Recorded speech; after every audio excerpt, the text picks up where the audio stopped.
Malam pertama Made tiba di sebuah desa tua di Bali, ia sudah mendapat peringatan yang membuat bulu kuduknya meremang. Seorang tetua desa dengan suara parau berbisik, "Jangan pernah menyaksikan tari barong di Pura Penataran saat malam hari, meskipun kau mendengar gamelannya." Kalimat itu menggantung di kepalanya, membekas lebih dalam daripada sapaan hangat warga yang menyambutnya. Baginya, tari barong adalah simbol kebudayaan, sebuah tarian sakral yang indah. Mengapa ada larangan seaneh itu? Pertanyaan itulah yang membuat hatinya tak tenang sejak langkah pertama ia pijakan di desa yang seolah terlelap dalam masa lalu. Desa itu terpencil, terletak di kaki gunung yang dikelilingi hutan bambu tinggi menjulang. Jalan masuk hanya berupa setapak berbatu yang licin oleh lumut.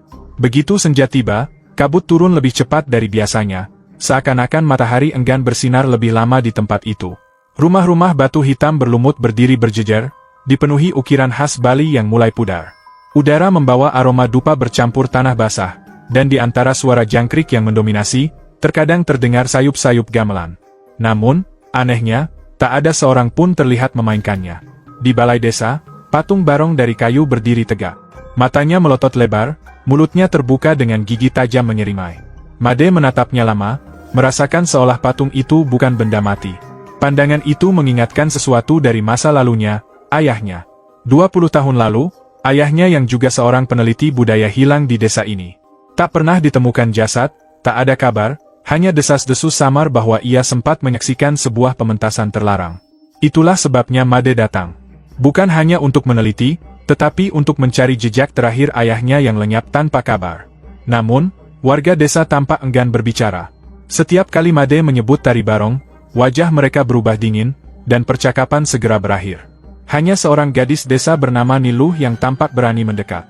Meski begitu, matanya selalu menyiratkan kegelisahan. Tarian itu bukan hiburan biasa, katanya lirih suatu sore. Barong di sini bukan sekadar simbol. Ia menuntut tumbal agar tetap hidup. Kata-kata itu membuat dada Made terasa sesak, namun sekaligus menyalakan rasa penasarannya. Malam pertama ia bermalam, Made terbangun karena mendengar bunyi gamelan. Nadanya merdu, mengalun pelan, tapi semakin lama semakin jelas. Ia mengintip lewat jendela. Pura Penataran gelap, tak ada cahaya, namun suara itu datang dari sana.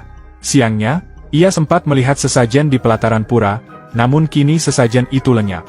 Di jalan setapak menuju pura, ia menemukan jejak kaki yang aneh. Bentuknya menyerupai telapak singa, besar dan berat, tapi arahnya zigzag seolah sedang menari. Rasa ingin tahu dan rasa takut bercampur, membuatnya terjaga sampai pagi. Malam berikutnya, peristiwa aneh semakin nyata. Suara gamelan terdengar seperti dipukul tepat di luar kamarnya. Ketika ia membuka pintu, hanya kabut yang menyambut. Dari kejauhan, bayangan besar menyerupai barong terlihat berjalan di ujung jalan desa. Kepalanya bergoyang, bulu-bulunya bergetar, namun saat didekati, bayangan itu hilang begitu saja. Malam ketiga, kejadian lebih menyeramkan terjadi. Saat Made berbicara dengan Niluh di bel bambu, tiba-tiba gadis itu berhenti bicara. Matanya melotot, tubuhnya kaku, lalu dari mulutnya keluar suara berat yang sama sekali bukan miliknya. "Tumbal belum lunas," teriaknya keras sebelum jatuh pingsan. Made gemetar, menatap tubuh lemas Niluh yang tak sadarkan diri. Keesokan harinya, ia mencari jawaban di perpustakaan pura. Tumpukan naskah lontar berdebu tersusun rapi. Di salah satunya, ia menemukan catatan tentang tari barong. Tarian itu ternyata dulunya bukan sekadar simbol kebaikan melawan kejahatan, melainkan sebuah ritual penjaga desa. Setiap kali ritual dilakukan, seseorang harus rela menjadi bagian dari tarian. Bukan sebagai penari, tetapi sebagai roh penghidup barong. Jika tak ada tumbal, barong akan datang menjemputnya sendiri.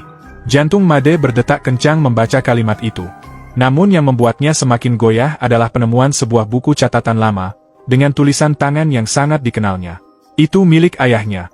Catatan itu berhenti pada kalimat terakhir. "Aku akan menghadiri tari barong malam ini, mungkin aku bisa membuktikan kutukan itu salah." Setelah itu, tidak ada lagi tulisan. Made terdiam lama, seolah baru saja menemukan potongan terakhir dari teka-teki yang menghantuinya seumur hidup. Malam purnama tiba. Desa tampak lebih sepi dari biasanya. Warga menutup pintu rapat-rapat, lampu dimatikan, seolah-olah mereka tak ingin tahu apa yang akan terjadi di pura. Namun gamelan berbunyi lagi, kali ini lebih keras, lebih cepat. Made nekat menuju pura, meski suara dalam hatinya berulang kali memperingatkan untuk tidak melangkah lebih jauh. Kabut tebal menyelimuti jalan setapak, angin dingin berhembus, dan setiap langkah terasa berat.